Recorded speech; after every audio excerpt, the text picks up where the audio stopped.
Thanks for staying with us. So, there's a story that caught our attention. A man called Amarah Kennedy. This man was arrested by the police because two ladies, Kester and Tammy, had reported they were single mothers who had relationship with this man called Kennedy. And while having relationship with this man, unaware to them, he was actually taking nude photos of them during their private moments.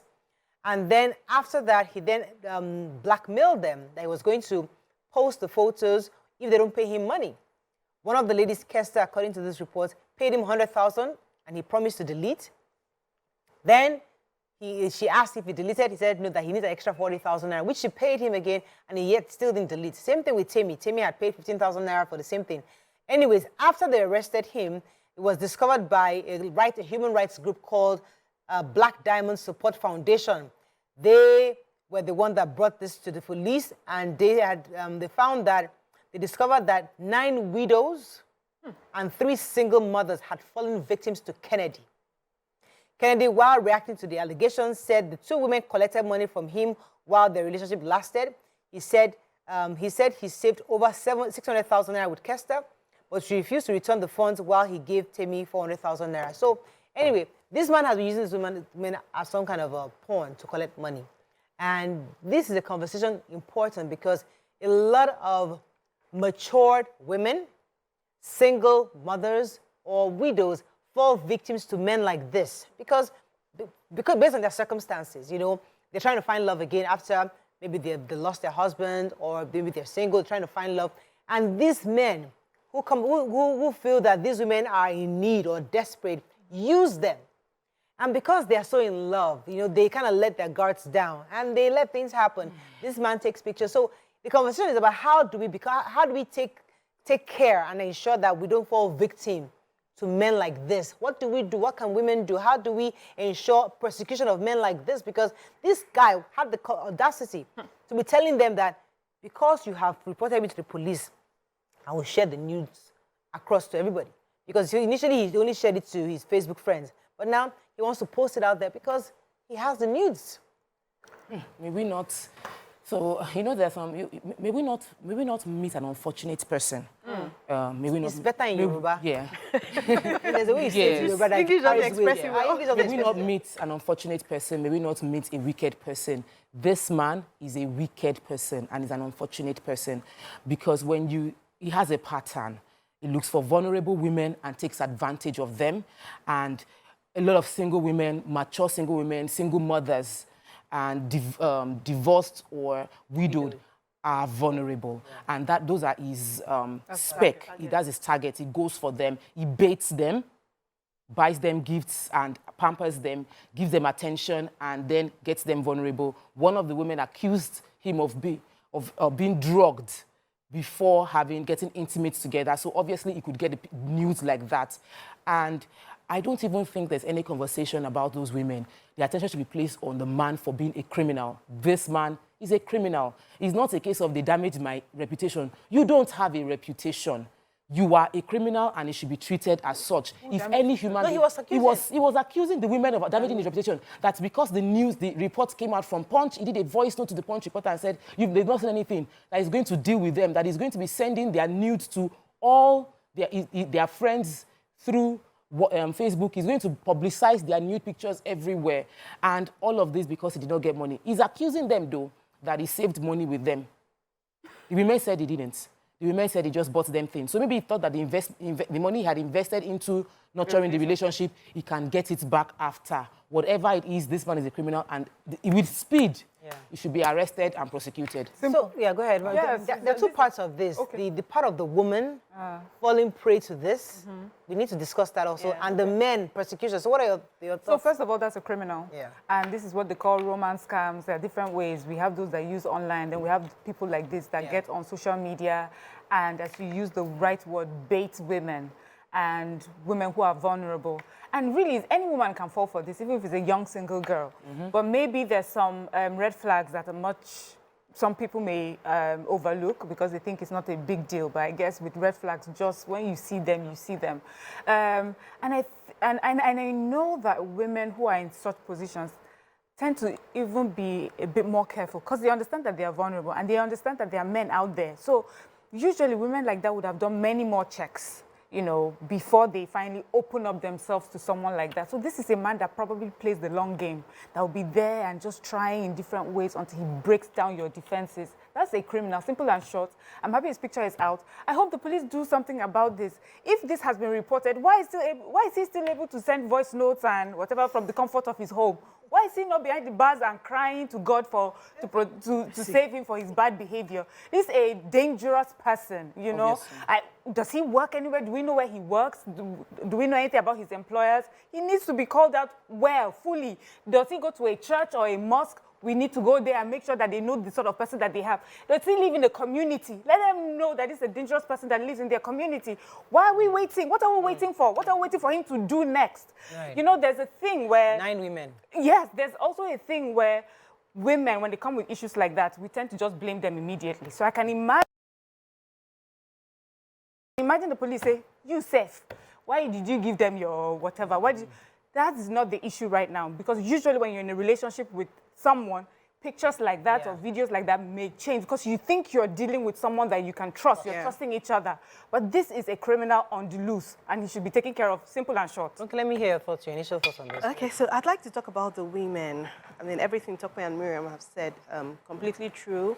I feel for the women. I know it's a painful position when you feel like, okay, let me just look to the person who has my time, attention, and everything. But I feel this should serve as a deterrent to so many other women. We should stop all these nudes. Nobody gives nudes on purpose intentionally. So we should put all the checks in place so that we don't become victims to such people. And then when we have, so the question I'd like us to really sort out is, when somebody is attempting to blackmail you, what should be the next step that people should take? Because, I mean, these women would have acted better if they had known better. And there might be so many other Amarahs out there threatening women for things that, for one thing or the other that they know about you. Maybe something secret, maybe something you mentioned or something they found. So what should people do when somebody is threatening? No doubt, Kennedy needs to be severely dealt with. I'm happy he's been apprehended. I like the fact that we're talking about this when they have found him and he's not somewhere trying to hurt other women. Yeah. But what do we do to others? That's an interesting question because I remember that, I think it was this Salawa Benin who, some clown had her nudes. She posted, she said, she came out and said, listen, some guy has my news, he's threatening me, and I've told him to post it. And I think he eventually posted it, and it wasn't really that bad, but she took power from him. Coming ahead. Tiwa Savage. Yeah. Tiwa Savage also did the same thing. Came out and spoke about the fact that somebody has the nudes. But you see, there's an angle of this that I want to talk about. But let me take this call first. Good morning. Thanks for calling, sir. Good morning. You're live. Go ahead, please. Yeah. The example I want to make is the Salawa Benin case. Go ahead. Yes. When we have this kind of news, the best way is to speak up. Some women, they make them free because they know they don't want people to hear about this. And the more you keep it to yourself, the more you fall victim. Because one time you may collect money and tell another person, I have this, you know. They may not have it, but they know that sometimes we won't speak out. So they want to be collecting money. That's why we have to have somebody we can talk to, even if it is police or a department that deal with you, maybe in the ministry.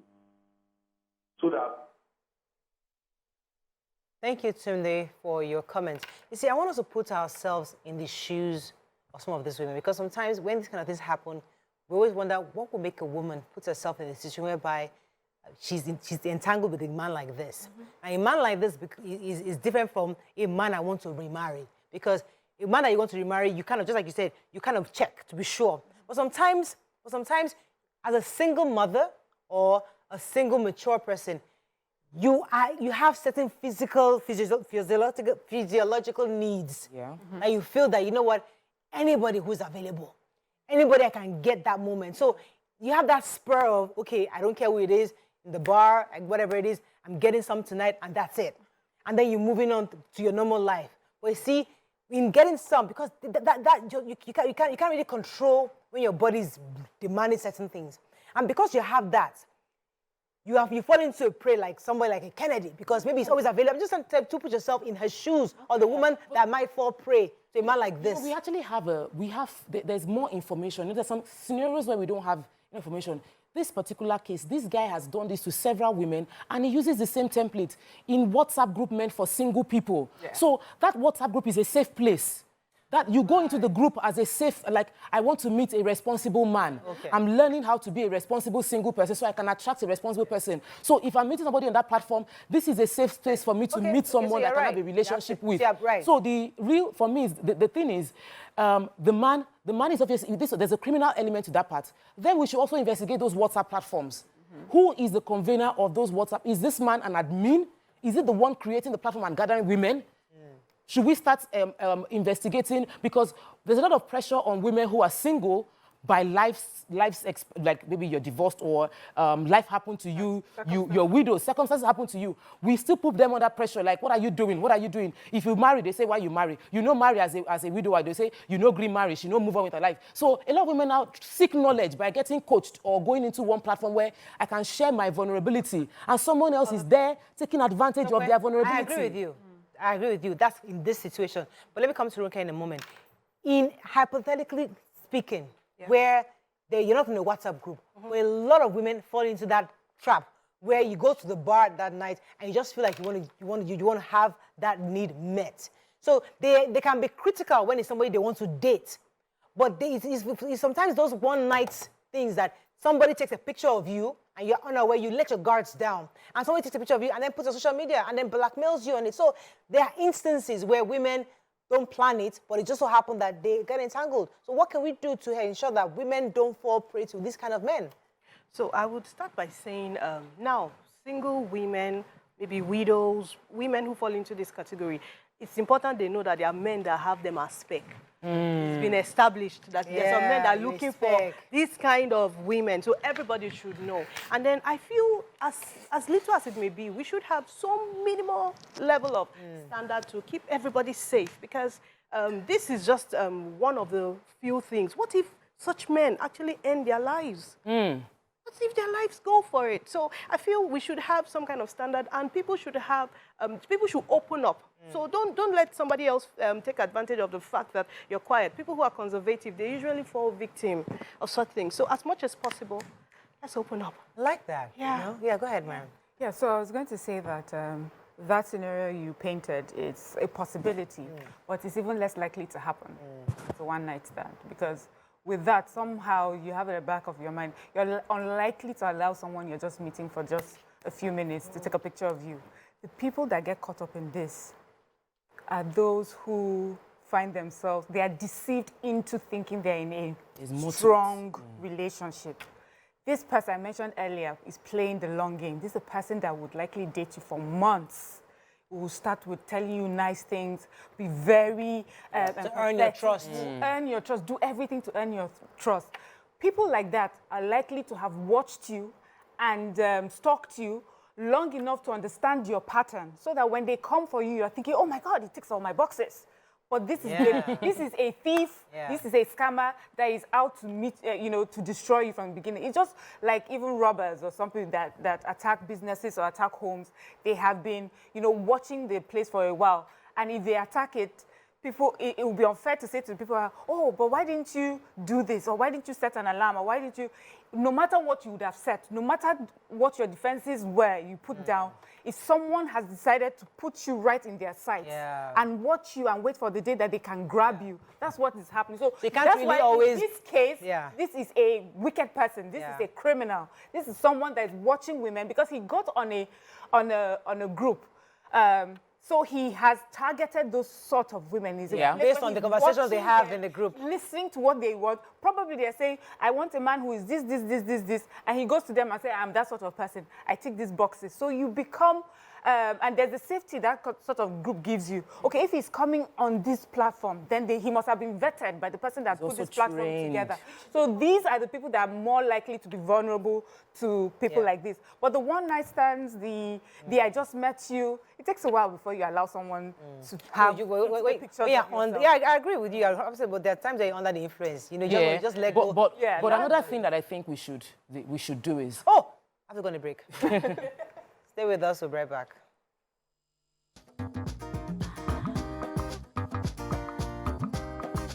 Stay tuned. Your View will be right back.